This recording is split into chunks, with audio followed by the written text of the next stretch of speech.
This is Matthew Polak with my Module 5 presentation, Barriers to Web 2.0 in 21st Century Schools. Doing this for AEP800.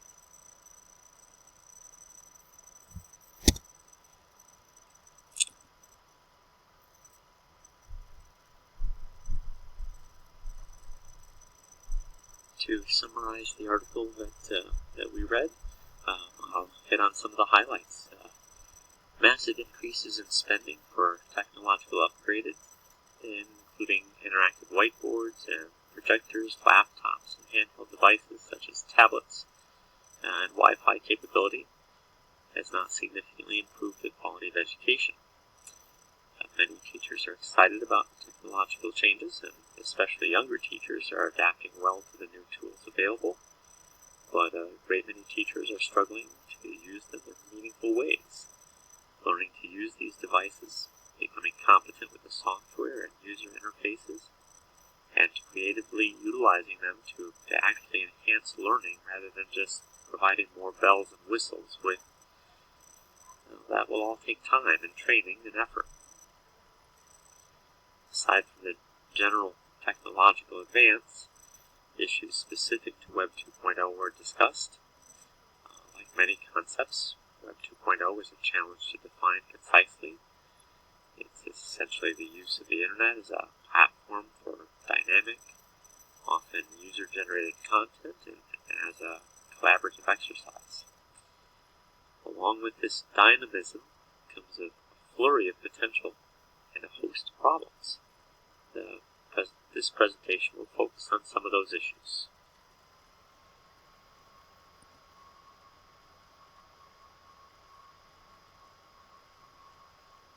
Now, obviously, not all students will have equal access to technology, and that's not going to change anytime in the near future. And even if we could somehow produce uniform access, there's no way to ensure equivalent competency in using the devices. So yes, there will always be a digital divide. Nevertheless, public education has a duty to provide at least a threshold, at least some minimum level of access that's found to be necessary to function well in our modern world. We may not be able to provide the best for everyone, but we must provide at least something to everyone. Now, exactly what the minimum standard ought to be should be determined by state and local communities. I believe that minimum threshold can be met going forward with adequate investment, sufficient staff training, and time. But change is hard. Real change is real hard. For some teachers, it just won't happen.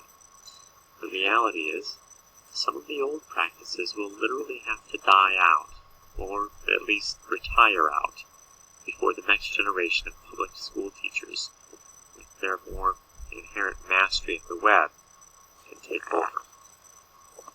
Nevertheless, diligent training and vigorous encouragement will go a long way toward reaching this goal.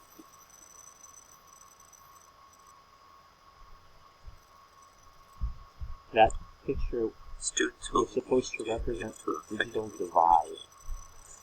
The idea that acquire information, some students determine have its computers relative at home, value, and iPads, determine and is it reliable, cell is it phones, true, and stuff like that. that sort of thing, and other they'll need to be able to families don't process have that that. information.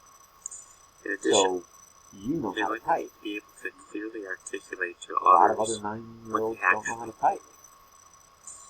effective communication while talking to somebody You know in how person to is somewhat do different a from search on texting YouTube or on trying to eBay. communicate through email or other such A lot of devices. other 9-year-olds have never done that before. They're going to need to learn how to navigate some of those differences.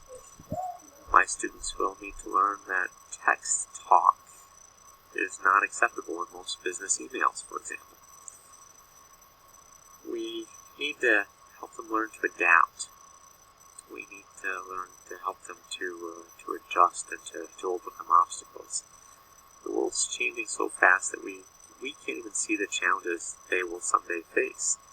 They will need to be adaptable, continually learning, accessing, processing, synthesizing. we could teach them how to think, how to really think, we will have done our jobs.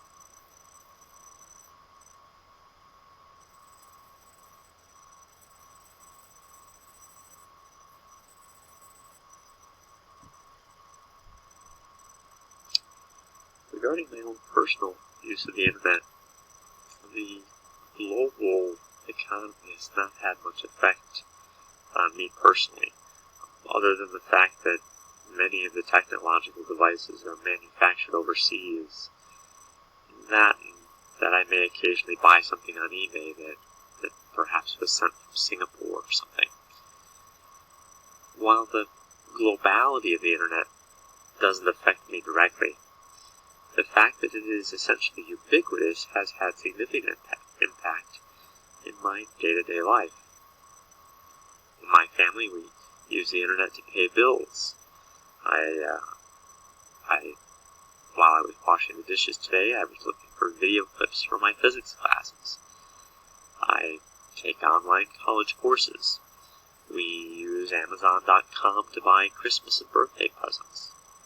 And of course, I use email for work and church pretty regularly, but I don't own a smartphone and I don't text. So in some ways, I'm still behind the times. I don't mind.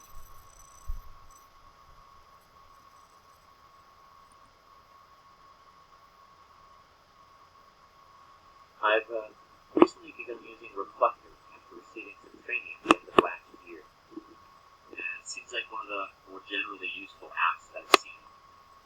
I've also just yesterday learned how to add video to a PowerPoint or a Google slide. That's something I've been wanting to learn for a while.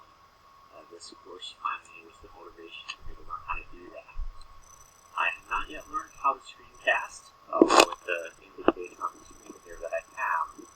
As soon as I figure out how to do that, I will go ahead and turn in this assignment. I still haven't learned how.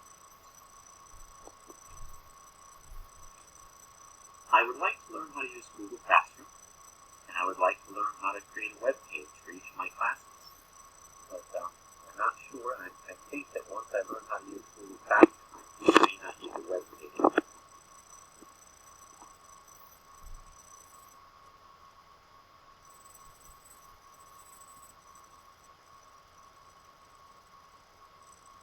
The Bremen School District 228 just purchased a CNC milling machine for our shop classes. I don't know how much use it's getting. Our shop classes are pretty small, but it's a neat device. And of course, we've invested a lot of money in one-to-one iPad minis for all of our incoming freshmen. Those will stay with the kids each year, and in 3 more years, every student in the school will have an iPad. Of course, we needed to upgrade our Wi-Fi capabilities to make that worthwhile. That occurred about 2 years ago in preparation for the iPad rollout. And of course, whiteboards and projectors are now in every classroom.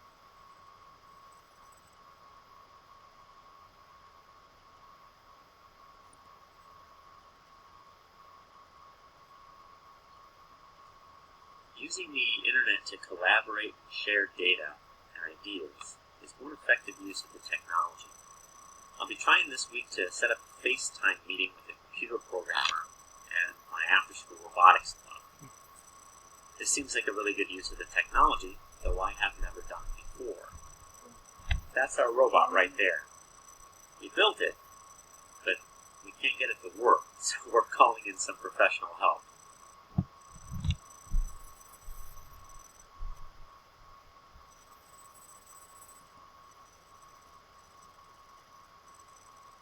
The real difficulty is not all the required training and practice that I need.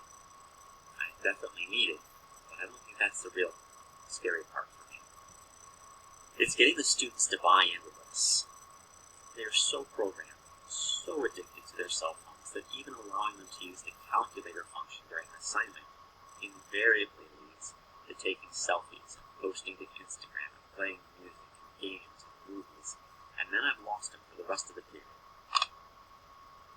For years, I've been wanting to calculate the diameter of the Earth with my students by measuring the angle of incident sunlight, basically by measuring angles of shadows in different cities at the same time. It seems like a perfect fit. We pair up with another school in another state or even in another country.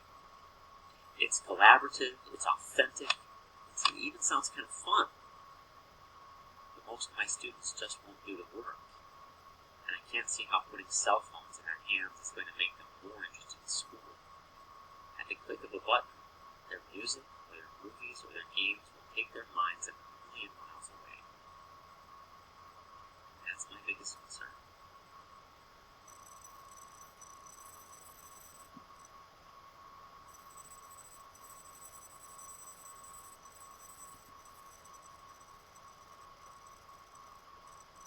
Of all the problems in my school, from rampant cheating, fairly routine fights, to chronic tardiness and truancy, to using cell phones, socializing, or entertainment during class, all of the clear, blatant disrespect for authority, for rules, cyberbullying is not an issue that seems to be a very common problem. I have no doubt that it happens. If it happens often, I'm not aware of it.